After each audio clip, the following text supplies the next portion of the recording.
Hi, welcome to the National Police Voice online news, Say with Hyatt. And now I have Dr. Darren Zook with me right now to discuss on the updates on Saudi Arabia. Dr. Darren Zook, could you tell us more about what's happening right now in your own expert opinion?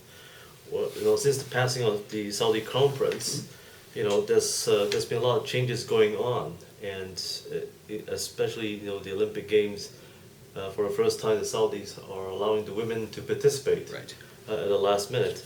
What all these reforms mean for Saudi Arabia and for the United States? Okay. What they mean for Saudi Arabia has always been very well insulated from external pressure for human rights reform, for reform of things like gender, women's rights and things like that, because of its enormous wealth from oil. It didn't really have to, it could shield itself very effectively from pressure. Also because of its oil wealth, it has always been able to use that as kind of leverage to push back at any pressure from other countries, particularly in the United States, for change.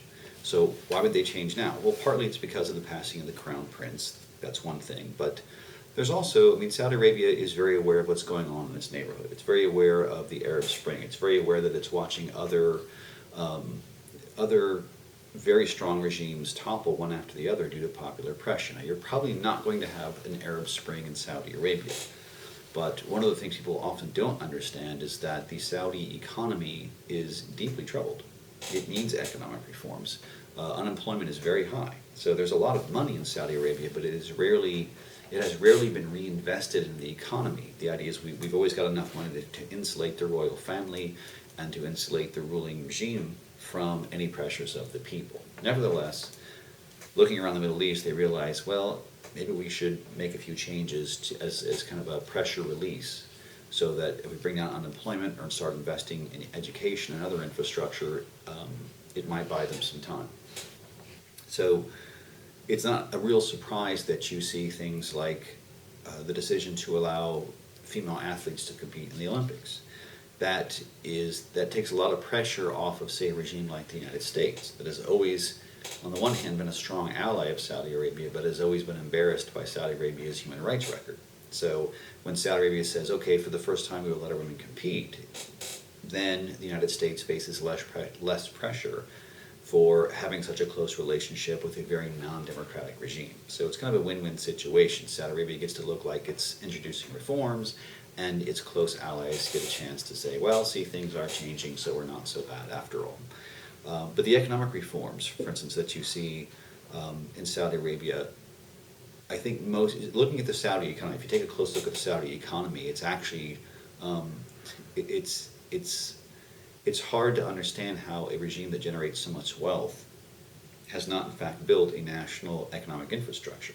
What it has is oil. There's a huge, the largest reserves in the world, and all of that oil wealth simply comes into the regime. It all flows through the royal family. So they've never really had any incentive to reform. They've never had any incentive to respond to calls for change until now. I think there's a concern that the passing of the Crown Prince looks like a moment of weakness or a moment of opportunity. So you preempt anyone having a desire to change by introducing reforms. Now, the other source of reform that has always been of concern to the Saudi royal family is, of course, radical groups. Even Osama bin Laden, before he was killed, and Al-Qaeda still to this day, have always targeted the Saudi regime for being, too corrupt. That in essence, that even though they're Islamic, they're the wrong kind of Islam or something like that. And so there's radical pressures, there's international pressures, and of course there's domestic pressures from the Saudi people as well. And how important is Saudi Arabia to the world, to the United Nations, the U.S.? Politically, Saudi Arabia has, very little international power. What it has is international economic power. So its political power may not be huge, but because of its massive contribution to global supplies of oil, if Saudi Arabia were ever to retaliate for any reason by either affecting the policies of OPEC or unilaterally withdrawing those things, it can directly affect economies. Because if the price of oil goes up even $5 or $10 a barrel, that's a massive global slowdown of the global economy. And that gives Saudi Arabia a massive amount of leverage. So if it is going through economic reforms that may make a more stable or a more long-term productive infrastructure for Saudi Arabia, that's actually seen as a good stabilizing sign for the global economy and by extension global politics. And once again, thank you for giving us your views and your expert opinion on Saudi Arabia. And I'm Robin Steimer. Thank you for joining us, and we'll see you in the next episode.